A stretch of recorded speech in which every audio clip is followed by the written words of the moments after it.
false Messiah, Dajjal.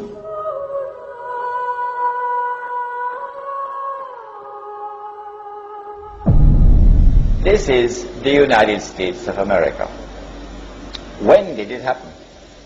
Now we're going to test your knowledge of international affairs. When did it happen? I think you would agree with me, number one, that the Second World War would be the turning point, clearly. Because in the Second World War, all the Allied troops on the continent of Europe, which were fighting Hitler, were under one command. Was it a British general? Huh? No. Who is it? General Eisenhower, an American general.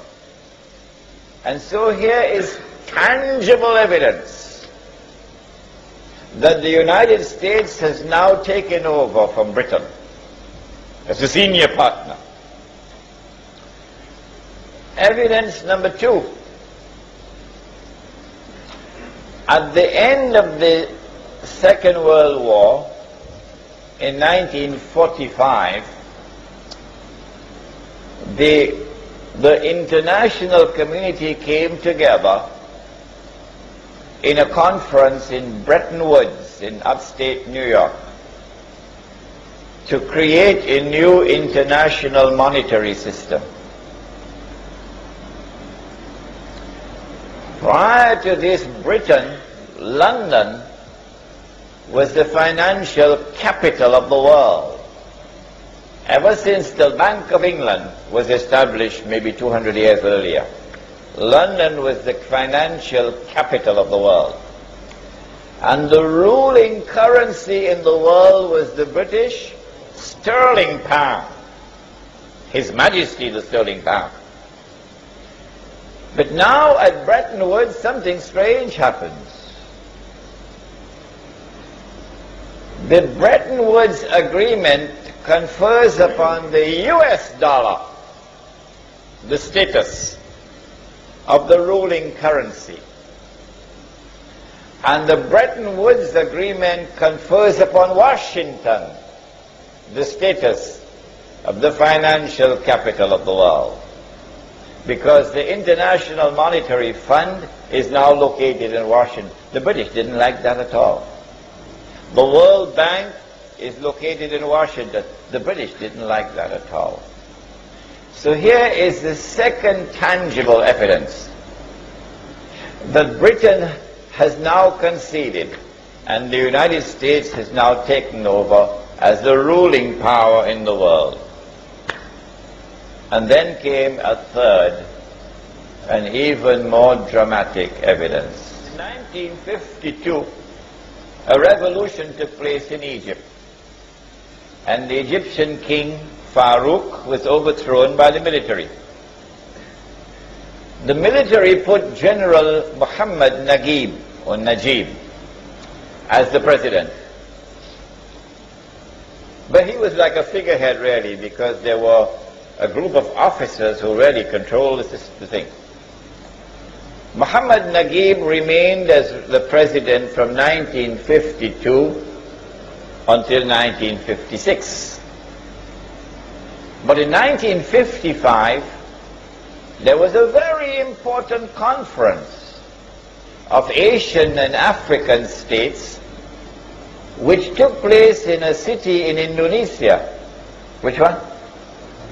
Bandung. I was in Bandung 2 weeks ago.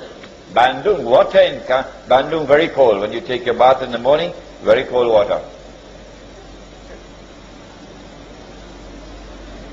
At the Bandung conference, it is not Muhammad Najib who goes to represent Egypt, but rather a man named Gamal Abdel Nasser. That's a sign of who is in charge. The next year, 1956, Gamal Abdel Nasser replaces Muhammad Najib as the president of Egypt. Shortly after that, same 1956, he nationalized the Suez Canal. Who built the Suez Canal? The French. Ferdinand de Lesseps was the French engineer. And then the French and the British came together in a joint control of the Suez Canal. Gamal Abdel Nasser nationalizes the Suez Canal, removes the French and British troops which were there, and Egyptian troops now take control of the Suez Canal. This is as plain and as clear an act of defiance and of confrontation with Britain as you could possibly find. In order for Britain to have any vestige of a claim to be a superpower, Britain has to respond, must respond.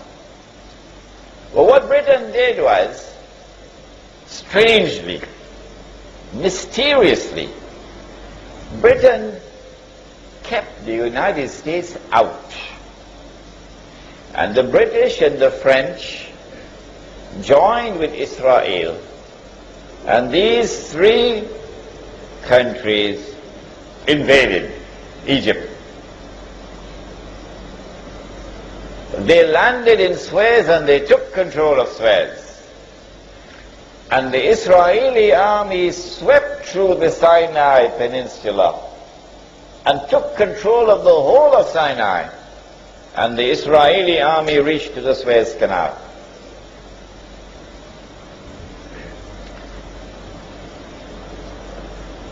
General Dwight Eisenhower said, "No, I will not allow this. Go back." Can you tell Britain that? Withdraw your troops, go back. Will Britain obey? Sir Anthony Eden was the British Prime Minister. Guess what Britain had to do?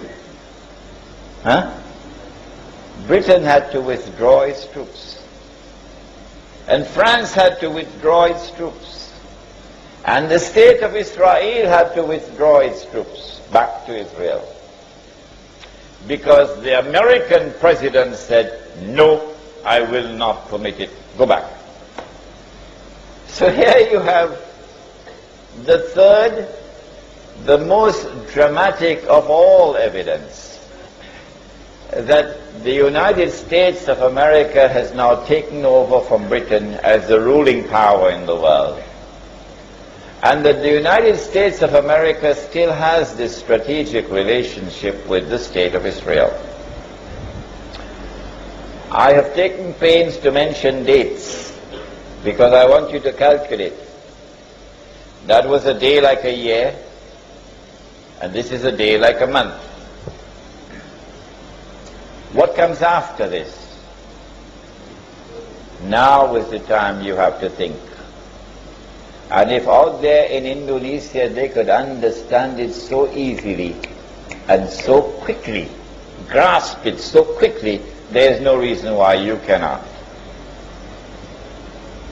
In order for Dajjal to complete his mission, he has to move from a day which is like a month to a day which is like a week. If when he was in a day like a year, he was in one territory, and that was the ruling territory, the ruling power, and then in a day which is like a month, he moved to another territory, and that country became the ruling power, it follows therefrom that when he moves to a day which is like a week, he will move to a third place, a third country. And that country will now replace the United States of America as the ruling power in the world. But it will not rule for long. Just a short time. Which will be that territory?